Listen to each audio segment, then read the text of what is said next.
բարև ձեզ, հարգելի ծնողներ, հյուրեր, աշակերտներ, ուրախ եմ ողջունելու բոլորիդ մեր դպրոցի հարկիտակ և 2014 թվականը, քանի որ հայտարարված էր սահյանական տարի, մեր 7-րդ ադասարանի աշակերտները և հայոց լեզվի գրականության ուսուցչուհի Աննա Մկրտչյանը կազմակերպել են պոեզիայի ժամ, մեկ ժամ Սահյանի հետ խորագրով։ Ողջույն հարգելի ներկաներ, միջոցառումը, որ կներկայացնեմ ձեզ, նվիրված է Համոս Սահյանի 100-ամյակին։ Սահյանն իբրև մեծություն միշտ է փայլել մեր գրականության երկնակամարում և իր անշեջ փայլով ևս մեկ անգամ ապացուցել, որ ամեն բանաստեղծ աշխարհը նորից է արարում իր բանաստեղծությամբ, նորից ու յուրովի։ Բանաստեղծության խորհրդավոր ծնունդը նաև ինքնարարման, ինքնալրումի ծես է։ Սահյանի ստեղծագործությունն ամբողջություն է, ու շերտ առ շերտ հյուսված ու դարձված են բանաստեղծի խոհերը։ Յուրացնելով աշխարհի և հայերի ժառանգությունը, Սահյանը դարձավ հանճարեղ գրող։ Նա միշտ կարծել է, որ պոեզիան է իրենը, և ոչ ինքը պոեզիայինը։ Սահյանը ժամանակների ու տարածությունների մեր այս ջհուդ ու դյուրագրգիռ խաչմերուկի հայ մարդը եղավ։ Եվ իր խոսքը մեր երթի համար օրհներգ, և իր գործը մեր դրոշին, ճիշտ մեր պատկերը դարձավ։ Եվ որովհետև հաճախ թափոր ենք եղել առանց դրոշի և ավելի հաճախ առաջնորդվել ուրիշների սրբապատկերներով, Սահյանի գործը էականորեն կարևոր դարձավ մեր անշեղմ երթի համար։ Նա այն բախտավոր բանաստեղծներից էր, որ կարողանում էր հասարակ խոսակցության լեզվով բարդ ու խորունկ մտքեր բյուրեղացնել։ Նա հմտության բառերի վրա դրել է իմաստության մեծ բեռ, և բառերը թեթև ու վստահ տարել են իրենց բեռը։ Խոսքի վարպետը լավ գիտեր իր գործը։ Սահյանը կարողանում էր միաձուլվել հայրենի հողին, ականջ դնել նրան նույնքան ուշադիր, որքան իր զրուցակցին։ Հայոց հողը բանաստեղծի մշտական, ամենալավ ու պաշտելի զրուցակիցն էր։ Նրա բարձրագույն սերը և դրա շնորհիվ է, որ Սահյանի ստեղծագործությունները մեզ տեղափոխում են նախապատմական ժամանակների հախուռն ու լուսնկահ հոսքի մեջ, պարուրում վաղնջական օրերի ու գույների մաքրությամբ։ Նրա ստեղծագործության մեջ թաքնված է անհատի հոգու պատմությունը։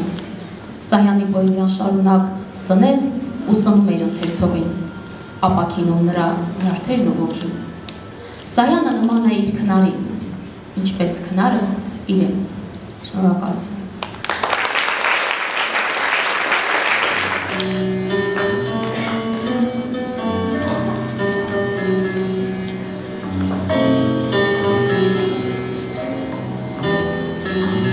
Հարգելի ներկաներ, ես խնդրում եմ չընդհատենք ծափերով, ծափերը թող հնչեն միջոցառման ավարտին։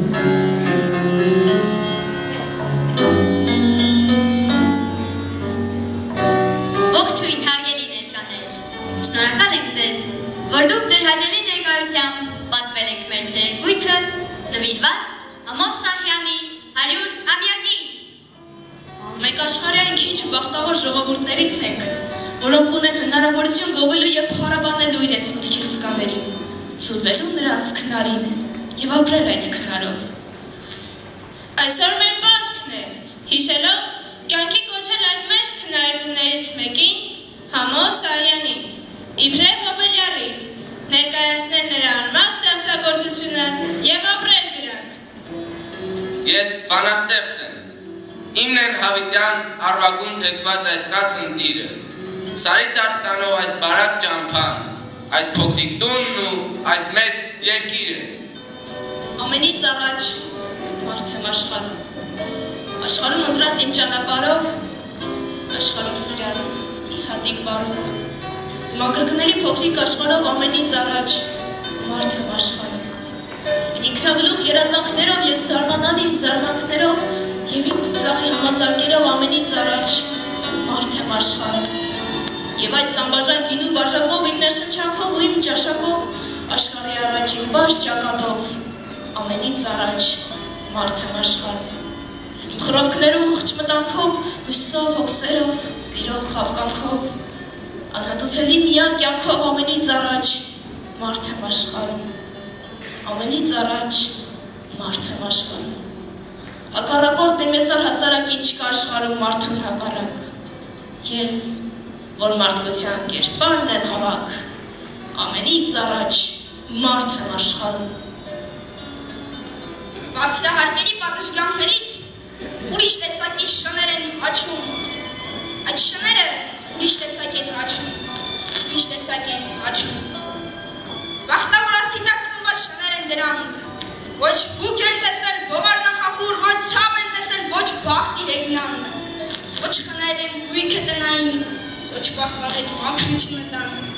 ոչ է օրենքն են սերտել շնայում նախնական լեզվի շարակցության։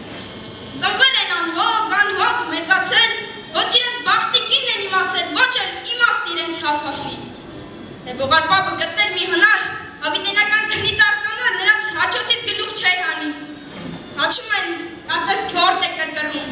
բայց ինչ արած, շան կոչում են կրում, և պիտի հաչեն ըստ պարտքի, շաների վրա փողոցում բակի, և հաչում են ծիծեռնակների վրա, խելոք, տնարակ ծիծեռնակների, որ շենքերի շենք շեղակի թրջում, կեր են վաստակում իրենց ձայքերին։ Բայց ծիծեռնակը, ծիծեռնակ է միշտ, ծիծեռնակները թրջում են գնում, և այդ շաներին է, շանտ է, չեն գնում։ Սայանի երկը մրմուտ է, բայց ավելի ուժեղ է ներգործում, քան այլոց բրունչունը, որովհետև անկեղծ է, խորում, իմաստուն։ Ամոս Սահյանը հայրենիքի հողն է, ջուրն է, թոնրի հացը, ծառերի սոսափը, հովերի ու ձորերի կարկաչը, հոգնած մարդու հարաչը, զույգերի ծիծաղը, մահացածների հիշատակը, նորածնի ճիչը, Ամոս Սահյանը, մենակ անփոփված, մի հայրենիք։ Ես կուզեի քեզ հետ կիսել վերջին պաշարն իմ հացի, ես կուզեի քեզ հետ կիսել վերջին արցունքն իմ լացի, ես կուզեի քեզ հետ կիսել սրտիս բեկորը վերջին, ես կուզեի քրկի մեջ մտներ իմ օրը վերջին, ես կուզեի այն ինչ ունեմ իբրև նվեր տայ քեզ, ես կուզեի, բայց ինչ անեմ, եթե հանկարծ դու չուզես։ Լինում է բահեր, որ քիչ է մնում մարդի կոչումն ու պարտքը մոռանա և գլուխն առնի թողնի եռանա անիմանալի այս խորք ու ձևից։ Հանապազորյա կրքերի ձեռից հոգսերի բեռից հանապազորյա։ Թողնի եռանա այս սառ ու փախից, այս անարության տիրական վախից, խարդակխոյերից, խանդու խաղերից, հրամաններից, հրավերներից, անվերջ կրկնվող աղմուկ ու վեճից, նշնչում կոչվող կեսգիշերային բայղուշ վեճից, օրդորանքներից, հանդիմանանքից և միջև անգամ իր դավանանքից։ Թողնի եռանա իր տուն ու տեղից, հույս ուժերի պղտոր հեղեղից, երազանքներից դրոշակակիր և այն ամենից, որ կամաց իրար մերժելով, իրար մերվելով, գալիս կմարվում և դառնում են կյանք, և դառնան բախտ ու ճակատագիր։ Լինում են բահեր, որ քիչ է մնում ամեն ինչ թողնեմ ու լուր հեռանամ, բայց քեզնից ինչպես և ուր հեռանալ, ամենազորեղ իմ անզորություն, իմ անտանելի բնավորություն։ Իրօրինակ է Սահյանի սերը, իրօրինակ, արի ու տես, որ բնության երկիշն իր նույն մատիտ գրչով վրցնում էր նաև սիրո ինքնատիպ կտավներ։ Դու ինձ թողել էիր մենակ,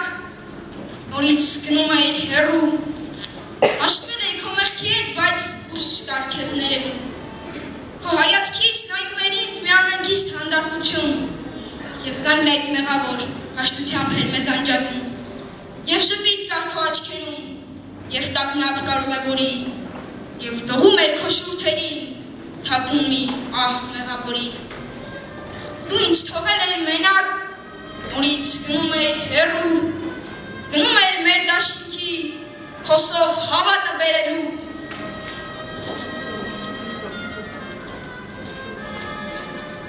Ես ինչ-որ մեկին զրկել եմ քեզնից,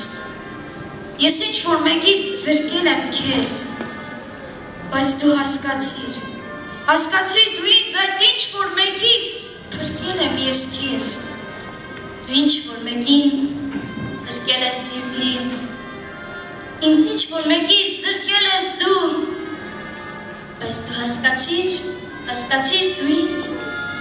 ինչ որ մեկից փրկել ես դու, ու չեմ հասկանում, փրկել ենք իրար, թե ամեն ինչից զրկել ենք իրար։ Սիրած էակը նրա կյանքն ու կյանքի գիններ, լավագույններ ամենքի մեջ, բայց ցավոք իրեններ միայն երգի ու վերքի մեջ։ Ես այն եմ եղել, ինչ որ եղել եմ, չեմ հասել երբեք քո որոնածին, քո որոնածը աննյութեղեն էր, իսկ ես հողեղեն, հողոտ, հողածին։ Ես այն եմ եղել, ինչ որ եղել եմ, իմացիր, որ էլ երեսով չտաս, հանդիպման օրից ես ինձ նեղել եմ, որ դու աշխարհում նեղություն չզգաս։ Ես այն եմ եղել, ինչ որ եղել եմ, լռել եմ, տարել, ներել, համբերել, և թե պատահմամբ ճամփաս շեղել եմ, քայլերս դարձյալ քեզ մոտ եմ բերել։ Եթե միջև անգամ լսած լինես, թե ես աշխարհում չկամ, միևնույն է կգամ, ինչ էլ լինի կգամ, ուր էլ լինեմ կգամ, կգամ ու կդառնամ գտած բախտի ժպիտ և հավատի ժպիտ, տառապանքից մաշված, արտասուքից խաշված դեմքիդ վրա, եթե ճակտիս 1000 հոգի հարված լինի, միևնույն է կգամ, ուր էլ լինեմ կգամ, գետի տակից կգամ, մի հեռավոր անհայտ մոլորակից կգամ ու թափ կտամ հարթագողի փոշին շեմքիդ վրա։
ինձ մնաս բարով, մի տեսակ տագնապ կա, որ չես ասի ոչ մի բառով։ Ներիր ինձ, դու իմ բարի, իմ խելոք և իմ համար, հարկադիր այս ծիծաղի և թաքուն լացի համար, գնում ես, չես էլ ասում, թե մեկ էլ երբ ես գալու, եկար էլ ինչ իմանամ, ում մոտ ես մեղքդ տալու։ Գնում ես, էլ ինչ ասեմ, սովոր է կդիմանամ, թող մի քիչ կուրծքս ցավի, որ սրտիս տեղն իմանամ։ Արքո թևերին տալ ինձ ժամանակ, ես ետ մնալուց շատ եմ վախենում, ուշերից որքան հեռու եմ կենում, մեկ է թևերս կապում են նրանք։ Ակնթարթի մեջ դու կուլ ես տալիս այնպիսի մի նոր հավիտենություն, որ խոսքս հազիվ բերանս հասած դառնում է արդեն խորին հնություն։ Դուրս անին ինձ այս մթին կիրճերից, որ քեզ հասկանամ և ինձ ճանաչեմ, փրկիր ինձ այս խուլ, ախ ու ճիչերից, տուր ինձ քաղաքին, որ ես շառաչեմ, տուր ինձ քաղաքին, որ ես շառաչեմ, որ ես դադարեմ հանդարտ խոսելուց, իզնից խոսելուց, քեզնից չամաչեմ, իզնից չամաչեմ, քեզնից խոսելուց, տուր ինձ քաղաքին քո միտքը ներհուն, առ ինձ հանճարեղ քո տարերքի մեջ, որ չմոլորվեմ քո ոլորտներում և իմ հոգու բարդ եզերքի մեջ։ Պարզեցրու գտնիր խոհեն իմ խառնակ, առ քո թևերին տալ ինձ ժամանակ։ Գնոսները ելնում են ափից և պատառոտում իրենց անխնա, խելագարվել է կյանքը տագնապից, իսկ ինձ ասում են, թե խելոք մնա։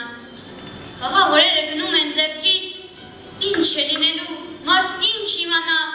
խելագարվել է աշխարհն իր խելքից, իսկ ինձ ասում են, թե խելոք մնա։ Խելագարվել են ցողուն ու բողբոջ, խուտուտ տասքարի ուշքը կգնա, խելագարվել է տիեզերքն ամբողջ, իսկ ինձ ասում են, թե խելոք մնա։ Խելագարվել է տիեզերքն ամբողջ աչքերը չռել իմ հոգու վրա, ես իմ օխ մեջ վառում եմ ամբոց, իսկ ինձ ասում են, թե խելոք մնա։ Ես իմ օխ մեջ վառում եմ ամբոց, խելագարվածներ մոտիկ ու հեռու, բայց յանքս անցավ և հազար ափսոս, որ հնար չունեմ խելագարվելու։ Պատանում է սիրտը դծվում, ինչի դալի ժամանակին, անպանձրև է խոստանում,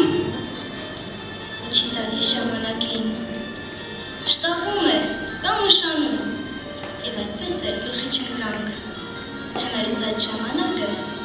երբ է գալիս ժամանակին։ Ընտրում ես դու ինչ-որ հանցանք, Եկնում ես ինձ ու չես ներում, բայց կա ինչ-որ մի կարեկցանք ու հետնական ժմիտներում։ Եկնում ես ինձ ու նախատում, որ բոքում ես կռիվ ու վեճ, բայց կա ինչ-որ մի քաղցրություն քո դարմենի խոսքերի մեջ։ Ահ, հոնքերդ ես հաճախ գիտում, նայում ես ինձ այնպես մռայլ, բայց կա ինչ-որ քնքշություն քո անամոք դեմքի վրա։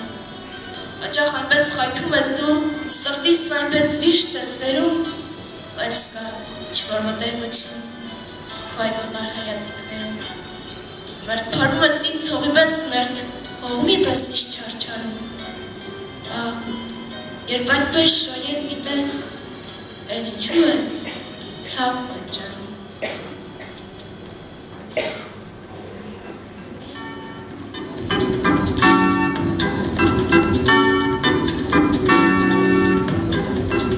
Մեծությունները չեն կարող չունենալ հետաքրքիր կյանք, դիվանի և քաղցր ուժերով։ Այդպիսի ակնթարթներ եղել են նաև Սահյանի կյանքում։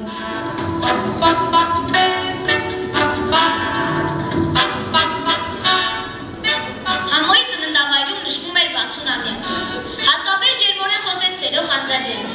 Գյուղացիներից մի քանիսը մոտեցան։ Համո ջան, բա ասում է Սերոն լավ չի քեզ սերում, տեսար ոնց խոսեց։ Նկատելով, որ Խանձաջյանը չի լսում, ասաց. հողի վրա Սերոն միշտ էլ լավ է խոսում, դուք նրան քաղաքի ասֆալտի վրա լսեք, իմանաք։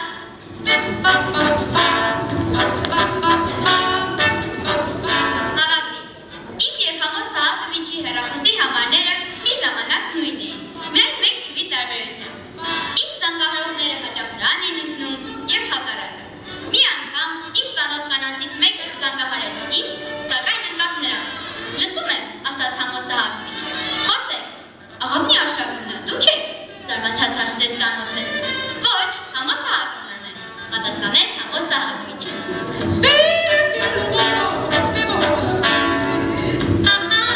Միքայել Հարությունն մի սեղանի շուրջ առաջարկեցի Սահյանի կենացը։ Արդեն 2 անգամ խմել ենք առարկես բանաստեղծը։ Ոչ, ասացի ես, դեռ նոր ենք սկսում։ Դե լավ, ինի շատ համաձայն եմ։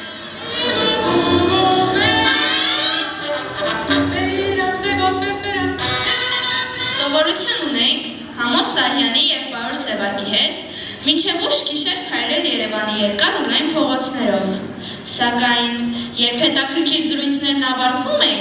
Համոն տխրությամբ ասում էր. հիմա ինչ անենք, որ տուն չգնանք։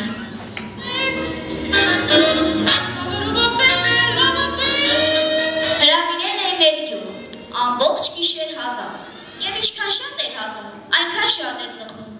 Առավոտյան այցելեց մեր գյուղացիներից մեկը, ծանոթացին, ասացի, Համոս Սահյանն է, համալսարանն է, զարմացավ գյուղացին, իսկ ես կարծում եք, թե համալսարանը շենք է։ Հետո հարցրեց, թե ինչու է համալսարանը ասում, ասացի, որ շատ է ծխում, կովի թանկատխանի կասնի, ասաց գյուղացին, ամեն առավոտ կովս կկթեմ, կատ կբերեմ։ Ոչ, առարկեց բանաստեղծը, ավելի լավ է ամեն առավոտ ինձ տարեք կովի մոտ։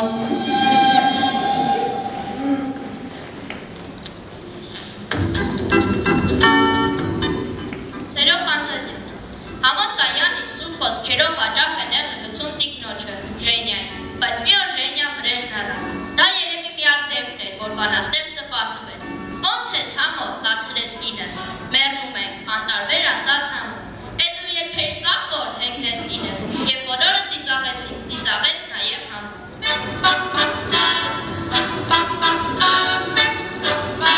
Վիկտոր Բալայան, գնացել եք իմ ծննդավայրը, հարևաններս ինձ մի կողմ քաշեցին, և որպեսզի բանաստեղծը չլսի, հագուշը շրջացին, գար որդեք, թե գոջի, որը պատահի, ասացի ես, չէ,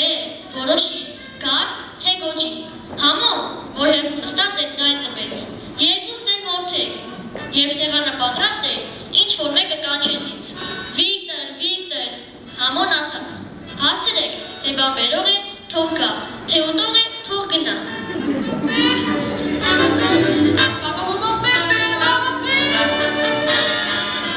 Յոր երիտասարդ գերողներ որոշում են հավաքվել և քեֆի հրավիրել նաև Համոս Սահյանին։ Որոշում են առաջինը նրա կենացը խմել։ Ոչ, իմ կենացը վերջում պետք է խմել, առարկում է բանաստեղծը։ Ինչու, չէ որ դուք ավագն եք, ասում են գրողները, իսկ Համոս Սահյանն էլ ասում է. Քեֆի սկզբում բոլորդ սովորական ճառեր եք ասելու, իսկ վերջում, երբ բոլորիդ քեֆը լավ լինի, բոլոր հանճարեղածականներն եք ասելու։ Ուզում եմ իմ կենացը վերջում խմեք, որ ես էլ հանճար կոչվեմ։ Վերջում այնքան է խմում, որ մոռանում են հանճարի կենացը խմել։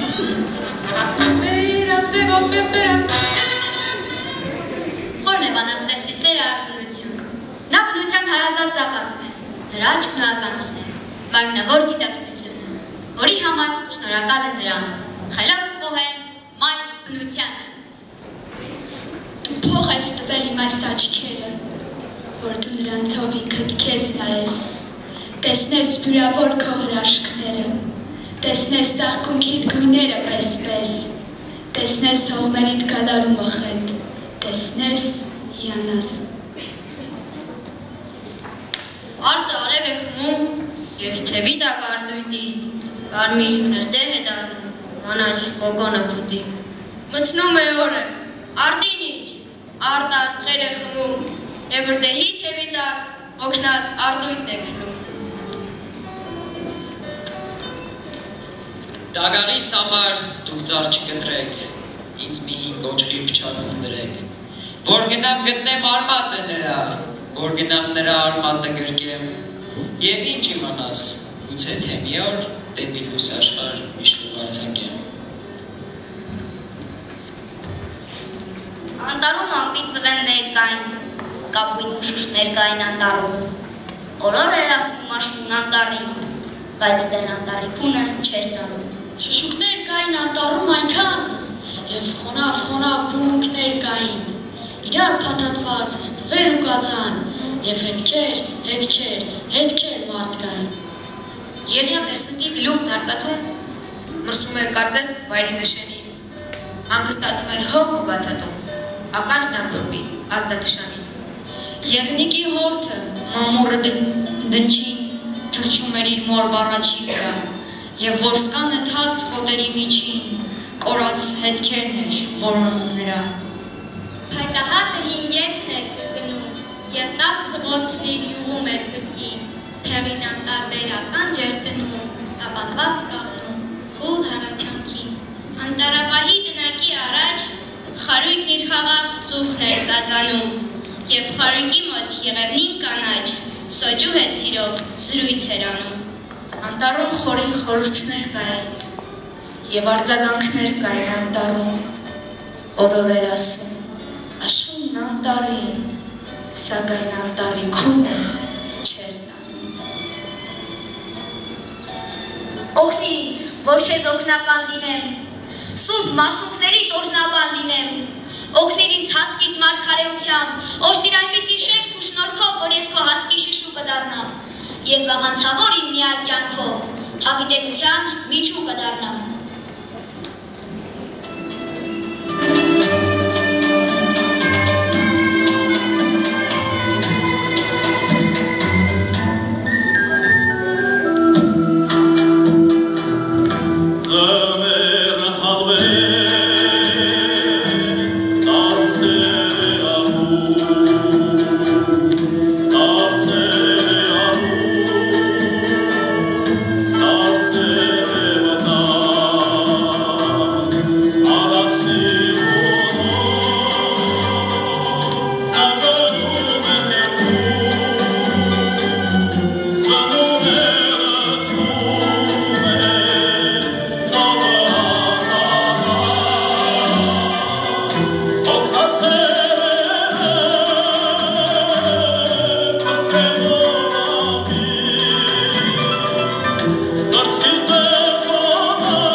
Իր փոշին է խառնել նախնյաց հացի փշակներին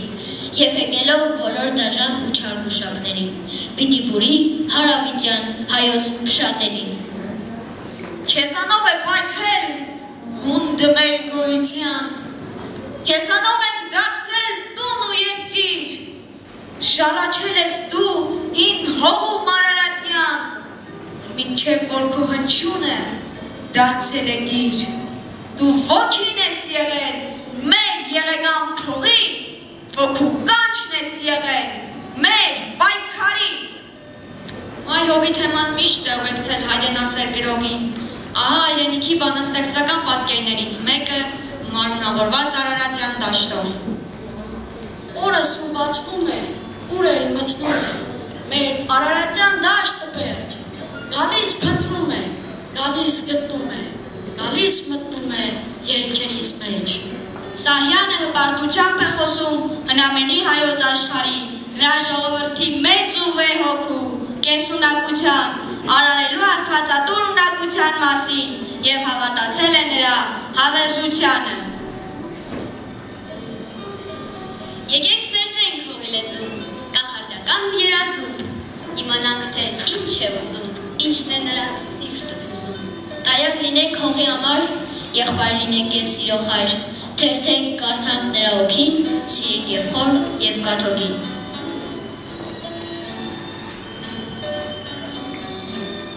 Հայաստան ասելիս այտերս այրվում են, Հայաստան ասելիս ծնկներս ծալվում են, չգիտեմ ինչու է այդպես, Հայաստան ասելիս շրթունքս ճաքում է, Հայաստան ասելիս հասակս ծաղկում է, չգիտեմ ինչու է այդպես, Հայաստան ասելիս աչքերս լցվում են, Հայաստան ասելիս թևերս բացվում են, չգիտեմ ինչու է այդպես, Հայաստան ասելիս աշխարհն իմ տունն է, Հայաստան ասելիս էլ մաղնում շունն է, կմնան, կլինենք այսպես,